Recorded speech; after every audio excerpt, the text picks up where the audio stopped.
सकाळी सकाळी गावातील माझ्या बाबांच्या घराचे रम्य वातावरण हे मन प्रफुल्ल करून टाकते. हिरवीगार आंब्याची, नारळाची, फुलांची झाडे बघून मनाला एक वेगळाच आनंद मिळतो. यात माझ्या बाबांची मेहनत दिसून येते.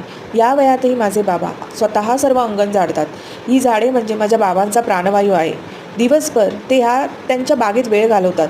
स्वतः सर्व झाडे त्यांनी लावून त्यांची स्वतःच्या मुलांप्रमाणे काळजी घेतली आहे.